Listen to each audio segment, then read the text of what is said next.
Hi friends, thanks for joining me. It's Morag here and I've got a fun layout for you this week using the fantastic January kits. And as you can see, they're really vibrant and pretty. And I'll also be using one of the new dies that are in the shop. And in particular, I'm going to be focusing on the slide mount. There are a set of nesting dies, as you can see there. So there's 4 in total. And I've cut a few out using some of the cardstock that came with the, that's available with the January kit. And I'm just scrapping some fun photos from a kind of a impromptu photo booth that we had recently. And I think this kit will be perfect for this because there's so many bright colours and, it just gives it a really fun, happy feel. So I have it in my mind to do a border and hang some banners off there and the photos. So I'm just flipping through the papers that have come with the kit this month. They're just beautiful, aren't they? So I don't want it to be too busy because there's going to be a lot on there. So I'm picking out some papers that are perhaps a little bit more subdued, should we say, or with a smaller pattern.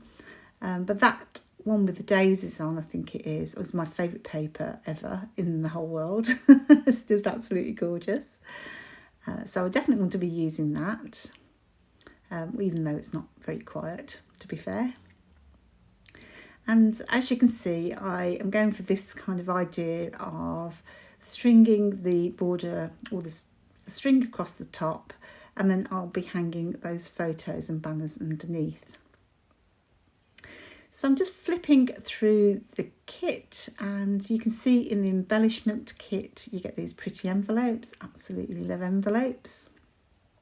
I don't end up using it, so it gets to live to fight another day, which is fantastic for me because I absolutely love envelopes. It's only because I had so many bits and pieces on there already. I didn't want it to be too overcrowded. So having now kind of, made a start, because I was faffing around for a long time, I've decided I'm just going to use the 2 or 3 pattern papers. In fact, it's 2 pattern papers on 3 sides. And I'm just going to lay out some banners. So I've not really measured these in any way other than they're about 2 inches wide, and then I've just eyeballed the length that I wanted. So I flipped one of them over just to give me a little bit of extra pattern and colour, just not so I didn't have too many of the daisy ones together, just because I think that would be a bit overwhelming. I was in a bit of a bind because I wasn't able to make a layout at the weekend, and I think this has helped me just focus on, getting the task done. Because are you a procrastinator like me? Because I can sit, I tried to do a layout at the weekend. I spent 2 hours. I started off with a plan in my head, spent 2 hours pushing paper around, and then only 2 hours later they were back where they started. So there's a lesson to learn there.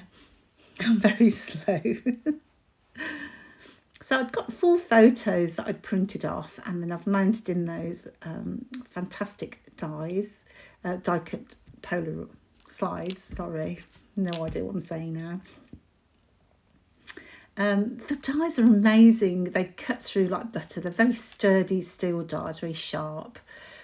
So they're really fantastic thing to have it in your stash, because of course we can use them again and again on all sorts of projects. But yeah, I think they're a really good investment, and as I say, they're really good quality dies. And I think things like this particular die, the frames, you'll just use all the time. I mean, they don't go out of fashion, they don't go off. So a really good way to build up your stash, I think. So I ended up tucking one of the photos below the banner accidentally, and actually I like how that looked. So I shall be going with that. I've got some of these little mini pegs, which I know you can get any little sort of craft store, you know, they're kind of for children, are they, for card making? I've no idea. I know they're very commonplace over here. So you could try your local craft store if you haven't got some already. I suspect you have.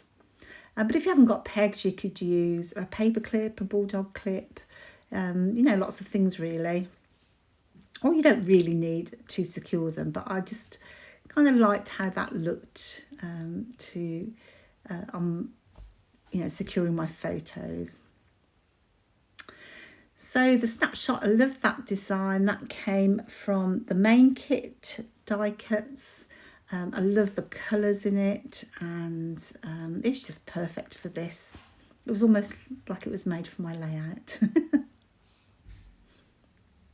So as I couldn't get 4 photos across the top, I shall be adding one to the bottom there. And I'm just going to add one of the die cuts to the bottom, which I've secured with a bit of the same twine or a different colour, which I just think adds a nice bit of interest. So looking at the chipboard titles from the main kit, I've fallen in love with those, you know, the chipboard phrases at the bottom there. And so I thought, oh, it'd be really fun to arrange those, you know, just a lot of journaling, which I wouldn't normally write. And I laid them down just to work out which one wanted to go where. And they're super sticky, who knew? So I should have known. So I just actually added a little bit of powder to the back, just so I could give me a bit more time to arrange things about, which is what you saw me doing here. And I just wanted to build like a whole section of those on the left there. I don't know if it came out how I originally planned, but I do like how it turned out. It was a good fun way of journaling, because there's some really funny phrases on there and really cute phrases. So I'm just placing all those in one go, and then I'll be mounting my photo onto a bit of foam tape, and then just adding my title to the right there. So when I looked at all the bits and pieces, because there was so much to choose from, I think sometimes it's I don't know, you got so much you think, oh, I don't know what to use. So I was being really focused this time. I did actually get my layout done in one sitting, which is unlike me. So I did have to go and look at what a photo buffet is, which is just basically like a photo dump. I was taking the photos at our retreat, so I literally took about 100 photos, I think. Someone took these of us, of my little group. So it was really perfect for this. It's like Kim and Kimberly knew what I was doing this weekend. I think that's the fastest turnaround on a set of photos. I took the photos at the weekend, and they're scrapped on Monday, so way to go me. Never happens. So I'm just dotting a few little puffy stickers, and these are from the embellishment kit, and some chipboard stickers also from the embelly kit. And I found, for no other reason, a set of keys on that sticker set there, the chipboard stickers, and I really wanted to include that in my my border across the top there. And I saw this little teacup, so I'm just poking a hole and I'll be threading the twine through there. It's just a little bit thing to dangle on my border. And because I've already stapled the original twine down, I'm just going to glue this into place and pretend it was all in the same lot. So only you'll know because you've watched the video, so don't tell anyone. I think that is going to wrap it up. I've left my twine very loose, so you can see I love the way it kind of is a bit wavy. Makes a change for me rather than pulling them taut. So there it is, my final layout. I love how it turned out. It was really fun, and I love the vibrant colours of the January kits and the cute little elements. So I hope I've inspired you to take out your kit and do something fun with the pieces in there. And I will see you on our Facebook group. If you've liked the video, give me a thumbs up and leave me a comment. It'd be much appreciated. And I'll see you on the next one. Take care now. Bye.